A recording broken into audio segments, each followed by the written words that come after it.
We were originally planning to eat at Fisherman Lobster Clubhouse in Toronto, one of our go-to spots for live seafood. But since it's temporarily closed for renovations, we decided to come back to their sister restaurant, Jumbo Lobster. The menu here features a variety of traditional Chinese fresh seafood dishes, and since Jumbo Lobster shares the same owner as Fisherman Lobster Clubhouse, many of the signature items are nearly identical. We came around 3 o'clock in the afternoon to avoid the long wait, and even though it was well after lunch hour, one section of the restaurant was still almost fully packed. We've been to Jumbo Lobster once before last summer. From that visit, we remember the food being quite similar to Fisherman Lobster Clubhouse, but we definitely preferred the seating and layout at Fisherman Lobster Clubhouse. That time at Jumbo Lobster, some dishes came out a bit lukewarm, maybe from the strong AC. So today, we're hoping everything arrives hot. As we looked around, one thing caught our attention. The aquarium for live seafood was much smaller than we expected, especially compared to Fisherman Lobster Clubhouse. From a closer look, we saw a limited selection of live king crabs, some lobsters, and a few Vancouver crabs. While one part of the restaurant was buzzing, this other section was almost empty, which we actually preferred. We asked to sit here because it felt calmer and more private. In the distance, we noticed a tall glass refrigerator stocked with aged beef, not something you'd expect to see at a place called Jumbo Lobster. Interestingly, this is one thing that sets Jumbo Lobster apart from their sister restaurant, Fisherman Lobster Clubhouse, which does not currently offer dry-aged steak. The manager told us that Fisherman Lobster Clubhouse is currently temporarily closed for renovations to install the same type of fridge, so they'll be able to offer dry-aged beef there as well. To give us a better idea of what they plan to offer at Fisherman Lobster Clubhouse, the manager brought us over to show the dry-aged ribeye up close. You could see the darkened crust forming on the outside of each cut, a sign of proper aging. The dry-aged beef was carefully arranged, almost like a display at a high-end steakhouse. It's not something you'd expect in a Chinese seafood restaurant, but it definitely adds something unique to the menu. On another side of the room, we saw a large multi-level refrigerator filled with premium beef, but the color looked very different from the dry-aged cuts we just saw. From a closer look, this multi-level refrigerator seemed to be filled mainly with ribeye cuts. The color looked much brighter and fresher compared to the darker, crusted exterior we saw on the dry-aged beef earlier. These appeared to be premium cuts, possibly ready to be cooked fresh or maybe part of a different stage in the aging process. After seeing both the dry-aged ribeye and these premium cuts, we were honestly surprised by just how much beef was on display. This entire wall of refrigeration was packed with level after level of raw beef, something we never expected at a place called Jumbo Lobster. Based on the name, we assumed there would be more live seafood tanks, but it turns out steak is just as big of a focus here. Compared to Fisherman Lobster Clubhouse, this meat-forward setup really gives Jumbo Lobster a different vibe, blending steakhouse energy with Cantonese-style seafood. Next to the beef displays, we noticed a full-length wine cabinet built right into the wall. Rows of bottles were arranged neatly with labels facing out, lit by soft backlighting against a bold red backdrop. The selection was surprisingly extensive for a Chinese seafood restaurant, and it added a refined touch. It made us pause for a moment, even though we're not really into wine. We had mainly come for the live seafood, but seeing how thoughtfully everything was presented still left an impression. Clearly, they're not just serving food, they're curating a full dining experience where you can pair your steak or seafood with the right bottle of wine. The menu is thoughtfully designed with 2 separate menus, one for lobster and one for king crab. Starting with the lobster menu, it offers a wide range of options for different party sizes, along with various combinations of live seafood like sea bass and crab, cooked in different styles, plus dry-aged beef. Next, we flipped through the king crab menu, which offered an impressive variety of set options, featuring live seafood like lobster and sea bass, cooked in different styles along with dry-aged beef. Since we wanted both king crab and lobster, we went with menu set B from the king crab menu. Menu set B included daily soup, a 6-pound king crab steamed with sea salt and egg white, a 2.5-pound lobster stir-fried with garlic and fries, a 16 ounces dry-aged AAA Canadian ribeye, snow pea tips with king mushroom, and dessert. Right after we ordered, the staff brought out the live seafood for our approval, a thoughtful step before cooking. We asked them to prepare the king crab 2 ways, 90% steamed as listed, and 10%, just a few legs, stir-fried in Maggi sauce. We started with pole tea, a fermented Chinese tea with an earthy taste that helps with digestion before a big seafood meal. First came our 16 ounces dry-aged, over 20 days AAA Canadian ribeye steak, still sizzling over a tiny flame. A cloud of rosemary, garlic and thyme rose up instantly, filling the table with an incredible, mouth-watering aroma. The steak was beautifully plated, sliced evenly, nestled in golden butter, and garnished with herbs that looked like they'd been roasted right alongside the meat, infusing their flavor into the sizzling sauce. Juices glistened as the steak continued to cook on the hot plate. We knew this was more than just a dish.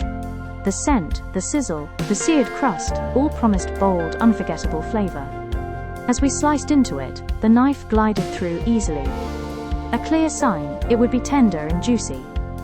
Although we had asked for medium well, it leaned more on the rare side than we expected. Still, the flavor was rich and savory, with each bite carrying the deep, aged essence of the beef. The next highlights arrived to our table: garlicky lobster with crispy fries, and king crab legs slicked in a glossy Maggi glaze.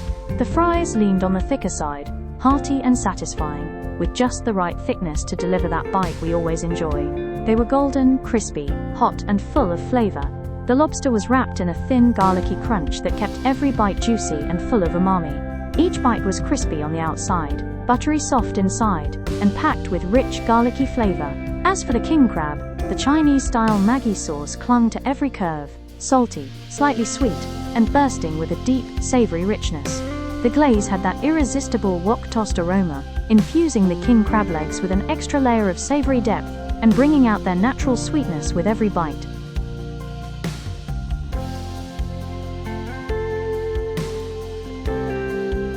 We tried to pull out a piece of lobster, but it was tricky, especially with a fork and knife. We had heard that when the meat clings to the shell, it is actually a sign of freshness, and this lobster checked all the boxes. The meat was firm, not mushy or slimy, with a clean, springy feel. Once we finally got a bite, it was incredibly tender and naturally sweet, with that unmistakable ocean flavor you only get from truly fresh lobster. The chef cooked it to perfection. The garlic and seasoning brought out the lobster's natural sweetness without overpowering it, letting that pure, ocean-fresh flavor shine in every bite. We decided to use our hands to get the lobster meat out faster. It came out easier, still warm and tender inside, with a hint of crisp on the outside, and so much flavor. Then came the crown jewel, the dish that draws people from around the world to this restaurant. It was a full king crab, beautifully arranged over steamed egg white. This was, without question, the creme de la creme of our meal. The aroma of fresh seafood hit us first, the kind that awakens your appetite before the first bite. We looked around the table and didn't know where to start. Everything looked so delicious. Our table had become a full-on feast of color and flavor. Steamed king crab over silky egg white, garlicky lobster with crispy fries, juicy crab legs glazed in Maggi sauce, dry-aged ribeye steak, and a bright plate of snow pea tips with king mushrooms.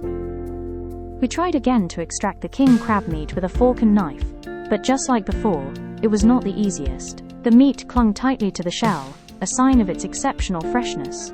Each piece was firm, slightly springy, and glowed with that natural ocean sheen. We heard that king crabs can live for decades and grow to incredible sizes, with leg spans reaching up to 5 feet. Savoring such a delicacy felt like tasting a rare treasure from the deep sea. We asked for lemon, salt and pepper to make a simple dip, and while the crab tasted amazing on its own, that hint of citrus and seasoning brought out the flavor even more.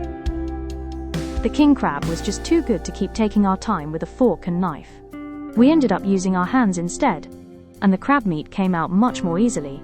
We dipped each piece of king crab generously into the lemon, salt and pepper sauce we had prepared earlier, and every bite lit up our taste buds.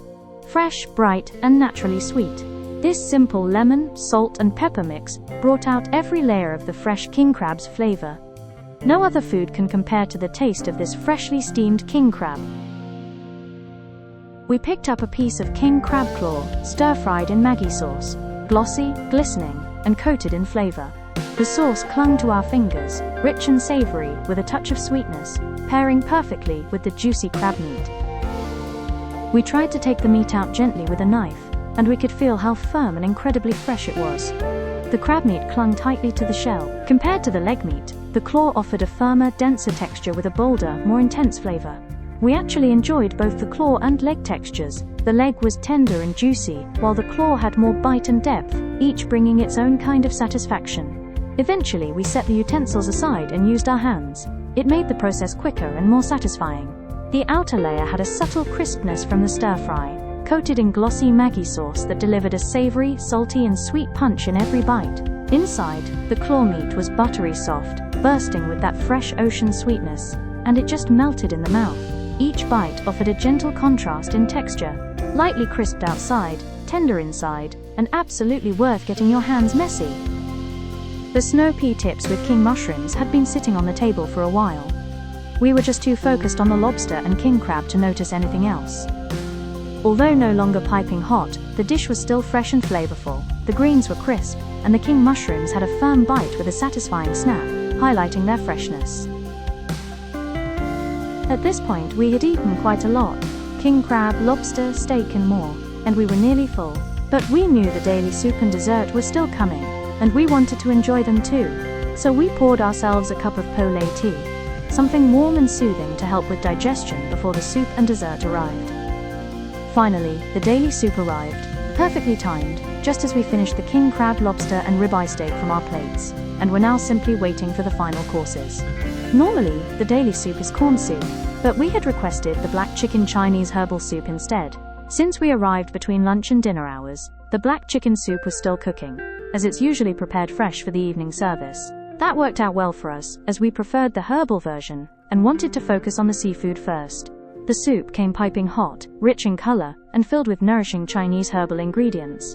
You could spot the goji berries floating inside, long valued in Chinese cuisine for their benefits to eye health. Even though it had not simmered for hours, the broth was already deeply flavorful, infused with the comforting warmth of herbs known for their health-boosting qualities. The taste was clean and balanced, rich with herbal notes but not overpowering. It felt nourishing and soothing, the kind of soup that leaves you feeling well and satisfied. Enjoying this nourishing broth after such a rich meal felt just right, warm, calming and restorative. We ended up drinking quite a lot of this delicious soup, so now you can spot the tender black chicken. To end the meal, we were served a refreshing jelly dessert, coconut at the base, topped with a citrusy layer of lemon-orange jelly, with bits of fruit inside. Light, chilled, and just what we needed to cleanse the palate and cool down after such a rich and flavorful meal. As we stepped outside, the view of the patio made us imagine how lovely it would be to return in summer, with a larger group of family and friends, enjoying another seafood feast together under sunny blue skies. Because in the end, it is more than just a delicious experience. It is a celebration of time, togetherness, and a reminder to enjoy the moment and share good food with the people you love.